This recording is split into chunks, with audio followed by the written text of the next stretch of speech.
जिस आंगन में कभी एक मासूम बालक मिट्टी में खेलते हुए बड़े बड़े सपने देखा करता था, आज उसी आंगन में उसकी अंतिम विदाई पर हर आंख नम थी।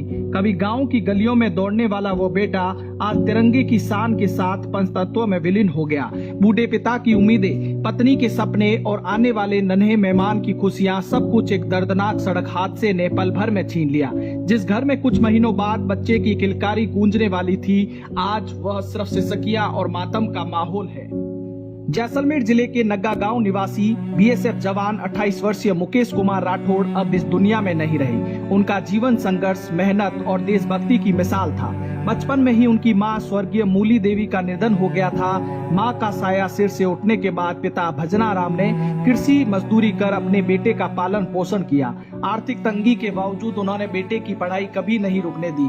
गांव के सरकारी स्कूल से प्रारंभिक शिक्षा प्राप्त करने वाले मुकेश पढ़ाई में होशियार, अनुशासित और मेहनती थे। उनके मन में बचपन से ही सेना में भर्ती होकर देश सेवा करने का सपना था। गरीबी और कठिन परिस्थितियों के बावजूद उन्होंने अपने इरादों को कमजोर नहीं पड़ने दिया। लगातार मेहनत और लगन के बल पर वर्ष 2022 में उन्होंने सीमा सुरक्षा बल में भर्ती होकर अपने सपने को साकार कर दिया। उनकी वर्तमान पोस्टिंग जम्मू कश्मीर में थी, जहां वह पूरी निष्ठा और ईमानदारी से देश की सेवा कर रहे थे। मुकेश की शादी 7 नवंबर 2025 को देवा गांव निवासी लीलाराम लहुआ की पुत्री तरुणा के साथ हुई थी। शादी को अभी 9 महीने ही हुए थे कि परिवार में खुशियों का माहौल था, क्योंकि उनकी पत्नी गर्भवती थी और सभी नन्हे मेहमान के आने का बेसब्री से इंतजार कर रहे थे। किसी ने भी नहीं सोचा था कि ये खुशियां इतनी जल्दी मातम में बदल जाएगी। मुकेश 29 जून को छुट्टी लेकर अपने गाँव आए थे।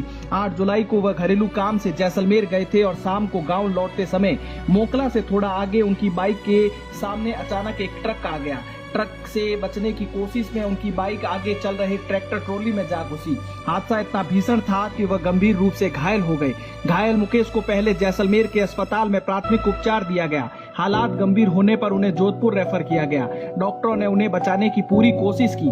परिवार दिन रात अस्पताल में दुआएं करता रहा। हर कोई उनके स्वस्थ होकर लौटने की उम्मीद कर बैठा था, लेकिन किस्मत को कुछ और ही मंजूर था।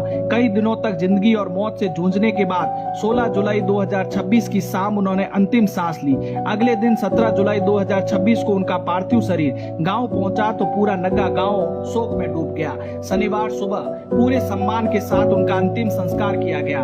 अंतिम यात्रा में रामगढ़ बीएसएफ बटालियन के अधिकारी और जवान, पूर्व विधायक रूपाराम, वर्तमान विधायक छोटू सिंह भाटी, बाल भारती महाराज, मूलाराम चौधरी सहित बड़ी संख्या में जनप्रतिनिधि, ग्रामीण और आसपास के गांवों से आए लोगों ने उन्हें नम आंखों से विदाई दी। हर आंख नम थी। हर दिल में यही दर्द था कि देश का एक जवान बेटा इतनी कम उम्र में हमेशा के लिए चला गया। मुकेश कुमार राठौड़ भले ही दुनिया से चले गए हो, लेकिन उनका संघर्ष, उनका समर्पण और देश सेवा का जज्बा हमेशा याद रखा जाएगा। वह पीछे अपने वृद्ध पिता, गर्भवती पत्नी और पूरे परिवार को ऐसी पीड़ा देकर गए जिनकी भरपाई कभी नहीं हो सकेगी। सबसे मार्मिक बात यह है कि जिस मासूम ने अभी तक इस दुनिया में कदम भी नहीं रखा, वह जन्म लेने से पहले ही अपने पिता का साया खो बैठा। ये दर्द सिर्फ एक परिवार का नहीं, बल्कि पूरे गांव और समाज का दर्द बन गया। ईश्वर दिवंगत आत्मा को शांति प्रदान करे और शोकाकुल परिवार को इस असहनीय दुख को सहन करने की शक्ति दे। जय हिंद।